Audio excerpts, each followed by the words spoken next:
एक बहुत बड़ा विजन जो कि प्रधानमंत्री नरेंद्र मोदी जी का था है गति शक्ति नेशनल मास्टर प्लान, जिसके बारे में भी बहुत जगह पे 16 मंत्रालय इस गति शक्ति पूरे प्लान के अंडर में आते हैं, जिसमें अलग अलग सिनर्जी, अलग अलग इंफ्रास्ट्रक्चर प्रोजेक्ट्स को लेकर के सिनर्जी, चाहे रोड हो, रेलवेज हो, पोर्ट्स हो, इन सबको एक टेबल पर लेकर के आना और एक सक्सेस की ओर या एक इकोनॉमी को एक गेम चेंजर की तरह इवॉल्व करने की कोशिश करें। क्योंकि हम 2047 की बात करें, विकसित भारत की बात करें, मैं डेवलप्ड इंडिया की बात करी थी अभी मैंने शो के स्टार्टिंग में कि किस तरीके से इंफ्रास्ट्रक्चर का बहुत बड़ा रोल रहेगा, होने वाला है और एक ऑब्वियसली एक कैसा तो एक कैटलिस्ट की तरह काम किया है।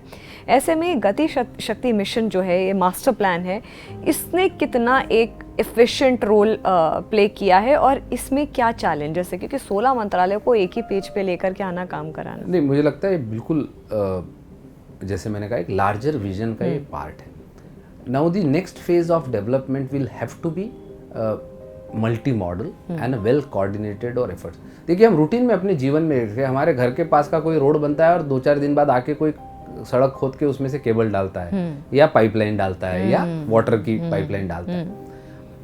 What is this? ये simple non coordination, cooperation and communication between 3 departments है, इंटर डिपार्टमेंट। तो जब हम देश का विचार कर रहे हैं तो उसमें तो उतना ही आवश्यकता है। कहीं हम हाईवे बना रहे हैं, पता चला उसके बाद हमें वहाँ रेलवे बनानी है। तो ये जो बेटर कोऑर्डिनेशन बिटवीन डिपार्टमेंट है वो हमारी प्लानिंग से लेकर इम्प्लीमेंटेशन की एफिशिएंसी को बढ़ाता है और कॉस्ट भी कम करता है। मैं जैसे उदाहरण के लिए बताता हूँ, अब कई जगह पे नेशनल हाईवे ने जो नागपुर में और भी कई जगह पे नेशनल हाईवे ने फ्लाईओवर बनाया था, वहां पे मेट्रो बननी थी, तो एक पिलर पे फ्लाईओवर और मेट्रो बनाई गई। तो नीचे सड़क है, फर्स्ट फ्लोर पे फ्लाईओवर है और सेकंड फ्लोर पे मेट्रो है, एक पिलर पे बनाया गया।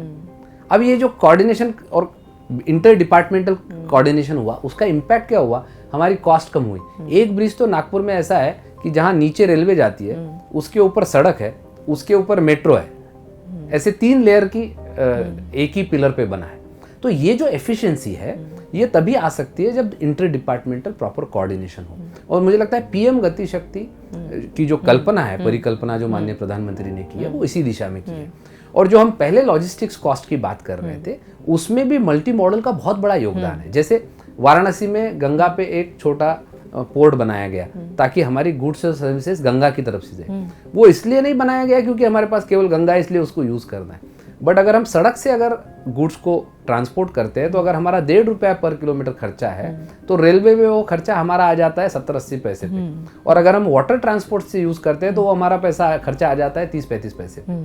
तो जब तक हम मल्टी मॉडल नहीं करेंगे तब तक हमारी कॉस्ट एफिशिएंसी नहीं आएगी, हमारी टाइम एफिशिएंसी नहीं आएगी, हमारी सस्टेनेबिलिटी का भी हमें सोचना होगा, पोल्यूशन के बारे में भी सोचना होगा। तो इन सब एस्पेक्ट के लिए एक होलिस्टिक अप्रोच की आवश्यकता थी और मुझे लगता है पीएम गति शक्ति वो होलिस्टिक अप्रोच देश के इंफ्रास्ट्रक्चर को देता है।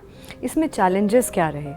क्योंकि आपने बोला मल्टी मॉडल अगर हम एजेंसीज को इन्वॉल्व करते हैं तो ऑब्वियसली इसमें चैलेंजेस भी रहे होंगे और अपने अपने कंसर्न्स भी रहे होंगे, तो उनको कैसे टैकल? देखिए, चैलेंजेस रहेंगे, 4 अलग अलग डिपार्टमेंट मिलकर काम करना, ये अपने आप में चैलेंजेस होंगे। लेकिन अगर लार्जर विजन ठीक है और if there is a constant push and monitoring from the top, तो मुझे लगता है ये चैलेंजेस को एड्रेस करना आसान है, क्योंकि अगर एक लार्जर विजन पे हर कोई काम कर रहा है तो।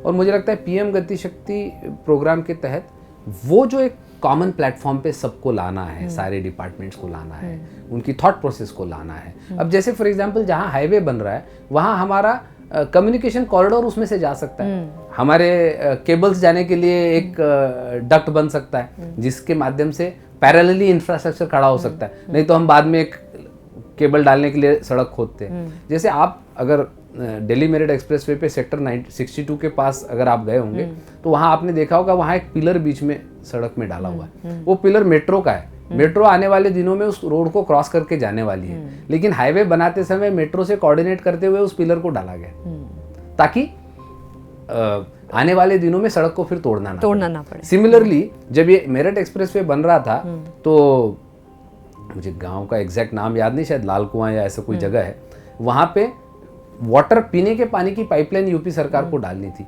लेकिन उनकी योजना में उसको भी 3-4 साल बाकी थे, तो एनएचआई ने उनके साथ कोऑर्डिनेशन करके कॉस्ट को शेयर करके वो पाइपलाइन को पहले डाला। ये जो कोऑर्डिनेशन है, ये मुझे लगता है पीएम गति शक्ति की स्पिरिट ये है, और क्योंकि it is being driven from the top, उसका बहुत अच्छा रिजल्ट सब जगह मिल रहा है।